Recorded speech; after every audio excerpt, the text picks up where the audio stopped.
जैसे जैसे राम मंदिर की प्राण प्रतिष्ठा की तारीख नजदीक आ रही है, देश के विपक्षी नेताओं का डर भी उसी तरीके से बढ़ता जा रहा है।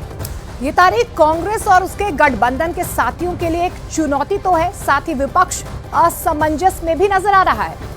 विपक्षी असमंजस में भी हैं, क्योंकि आखिर राम मंदिर के ऐतिहासिक कार्यक्रम में शामिल हुआ जाए या फिर नहीं, ये वो सोच में है। और तुष्टीकरण की नीति ने विपक्ष को रसातल में पहुंचा दिया है। और अब अगर 2024 में श्री राम फैक्टर पर विपक्ष कोई सॉलिड रणनीति नहीं बना पाता तो बीजेपी की ताकत दोगुनी हो सकती है।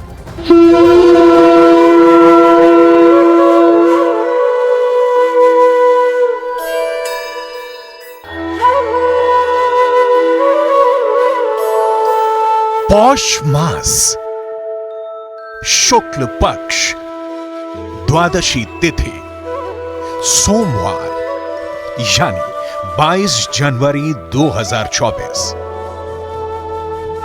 ये तारीख नोट कर लीजिए, ये वही तारीख है जब श्री राम लला की श्री राम जन्मभूमि मंदिर के गर्भगृह में प्राण प्रतिष्ठा की जाएगी।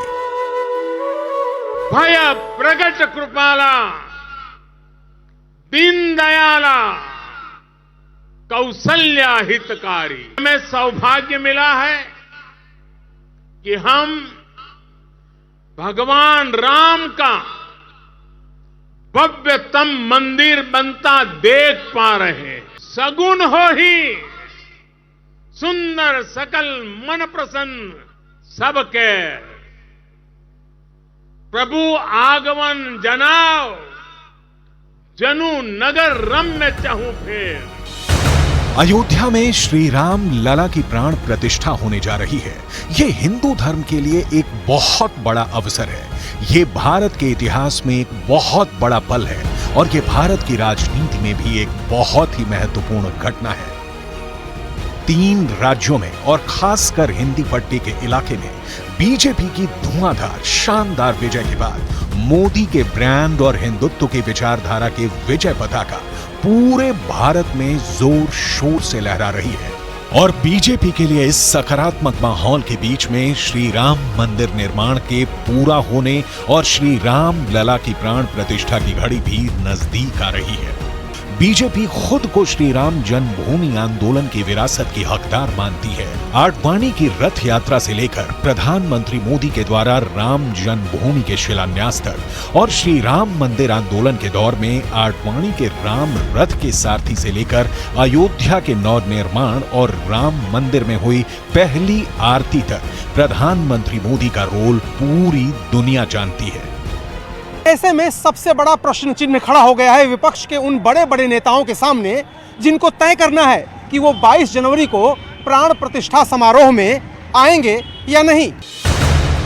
क्या विपक्ष के नेताओं को श्री राम जन्मभूमि के कार्यक्रम में शामिल होने का निमंत्रण मिला? श्री राम जन्मभूमि में भगवान श्री राम लला की प्राण प्रतिष्ठा के कार्यक्रम पर विपक्ष में राजनीतिक असमंजस बना रहेगा या विपक्षी नेता कोई फैसला लेंगे? वैसे भगवान श्री राम के मंदिर में जाने के लिए किसी निमंत्रण की आवश्यकता नहीं होती है। बिना निमंत्रण के भी राम भक्त के रूप में कोई भी श्री राम मंदिर में दर्शन कर सकता है। लेकिन राहुल गांधी, ममता बनर्जी, शरद पवार, नीतीश कुमार और अखिलेश यादव के लिए राम मंदिर की प्राण प्रतिष्ठा का कार्यक्रम एक राजनीतिक संकट बनकर उभर सकता है।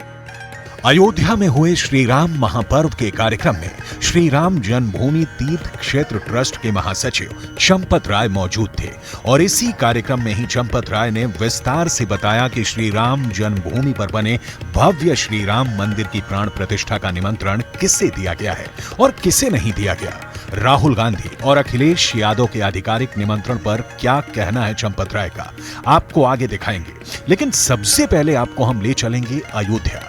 आखिर अयोध्या में इस वक्त क्या चल रहा है जब अयोध्या अपने सांस्कृतिक चरमोत्कर्ष का महोत्सव मनाने जा रही है।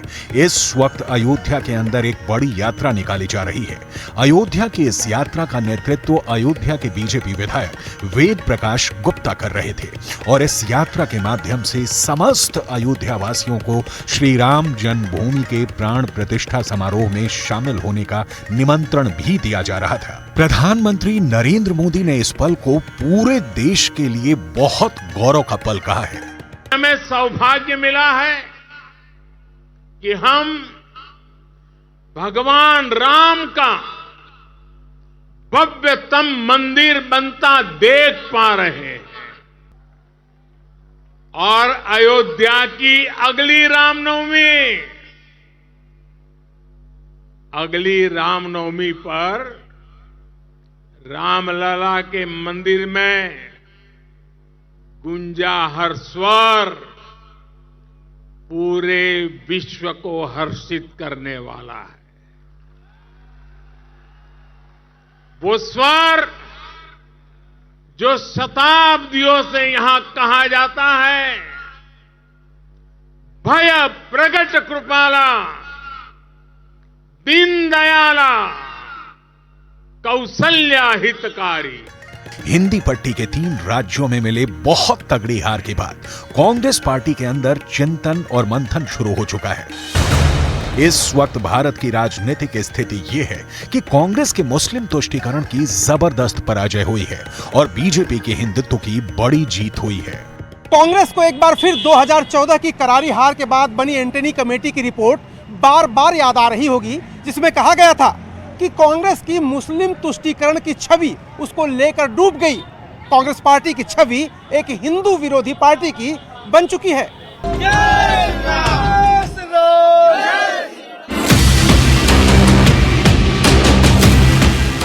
ऐसा नहीं है कि राहुल गांधी ने पार्टी को इस मुसीबत से निकालने के लिए और अपनी छवि को बदलने के लिए प्रयास नहीं किया।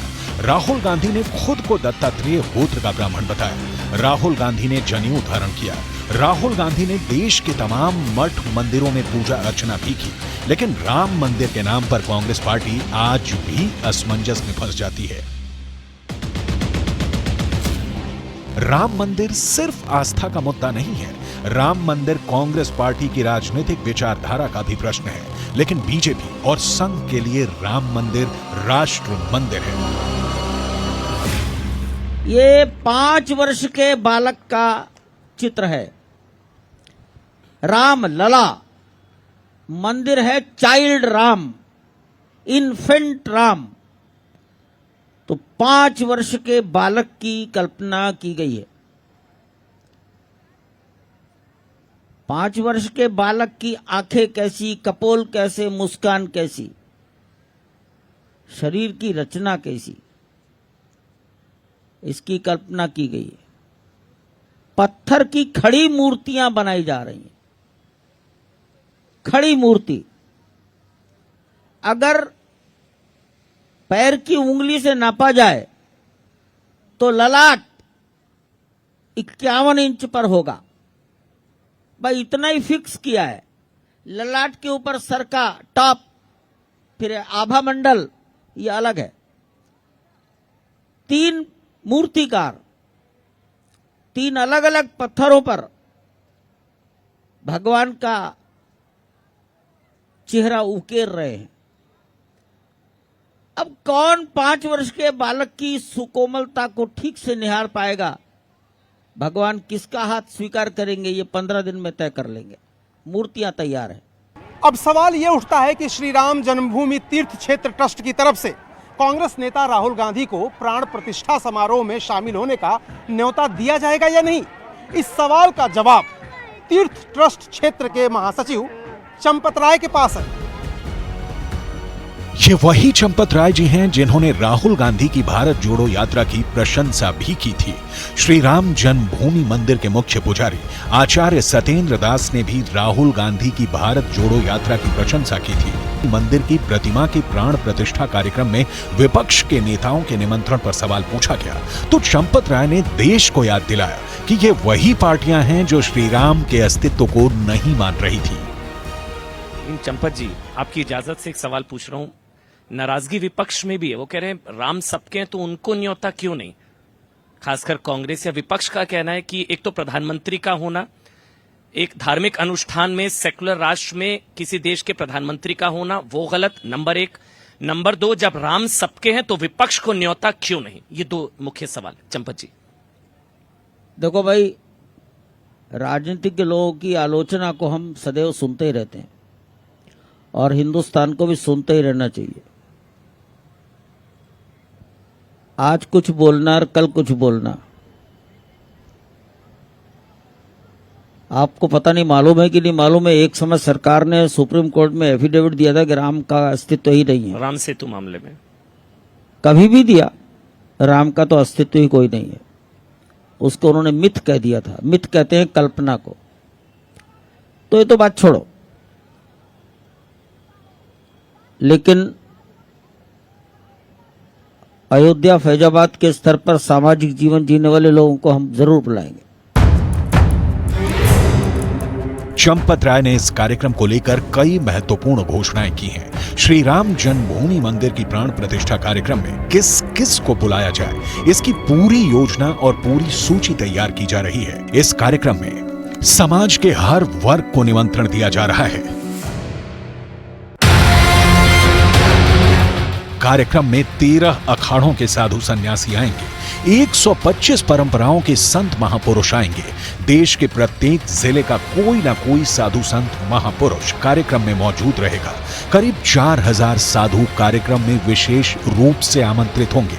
इसके अलावा कार्यक्रम में देश के खिलाड़ी, वैज्ञानिक, लेखक, साहित्यकार, फिल्म जगत और रंगमंच के कलाकार, पुलिस अधिकारी, भारतीय सेना के वीरता पदक प्राप्त करने वाले सैनिक अधिकारी, दुनिया के कम से कम 50 देशों के राजदूत या प्रतिनिधियों के साथ साथ श्री राम जन्मभूमि आंदोलन में वीर गति को प्राप्त होने वाले लोगों के पारिवारिक सदस्यों को भी बुलाया जाएगा।